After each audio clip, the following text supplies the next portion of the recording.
In this problem, we'll see how to solve a radical equation. Let's look at our helpful hint. Always isolate a radical term on one side of the equation before squaring each side. Here's our radical equation that we want to solve.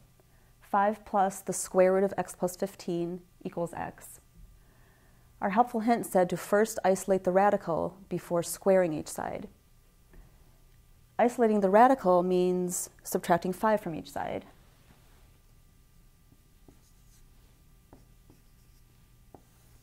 So on the left, we have just our square root of x plus 15, and on the right, we have x minus 5. Now that our radical is isolated, we can square both sides.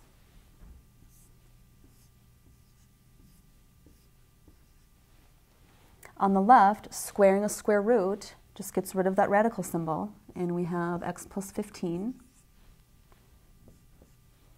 On the right, we're squaring a binomial, and remember that means we're multiplying the binomial by itself. So we do need to FOIL that. If we FOIL this, we'll get x squared minus 10x plus 25.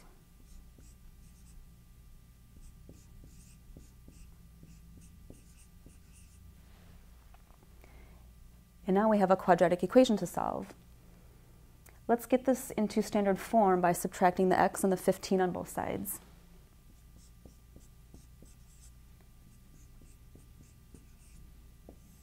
And we're left with 0 on the left. And on the right, we have x squared minus 11x and plus 10. And we can solve this quadratic by factoring.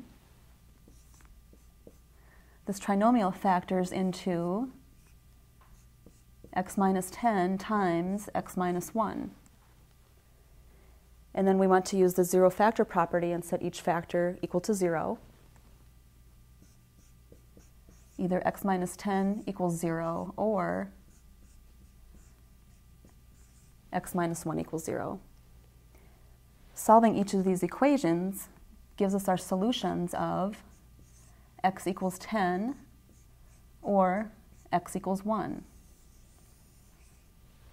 Now let's check those solutions. We just found that our solutions to the radical equation are x equals 10 and x equals 1. Let's check both of those.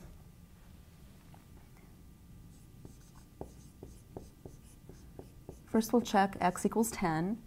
So we need to take the value of 10 and put it in for x in the original equation. So underneath the radical, we'll have 10 plus 15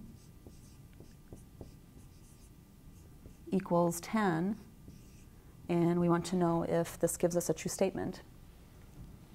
Well, under our radical, we have 25.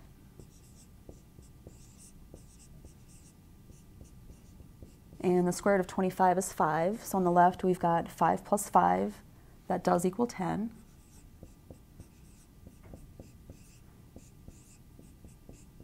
So we get our true statement. So this shows that 10 is a solution. Now let's check x equals 1.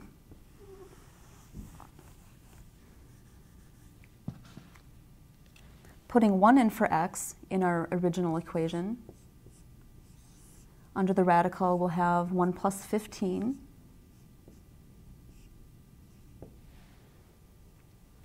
And we get 16 under the radical, so 5 plus the square root of 16. Does that equal 1? Well, the square root of 16 is 4, so on the left we've got 5 plus 4.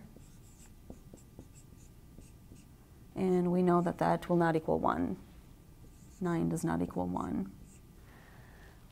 So we had a solution, it's called an extraneous solution. It appeared to be a solution, but when we checked it, it did not give us a true statement. So our only solution to this equation is x equals 10. Remember the helpful hint when solving radical equations. Always isolate the radical before squaring both sides.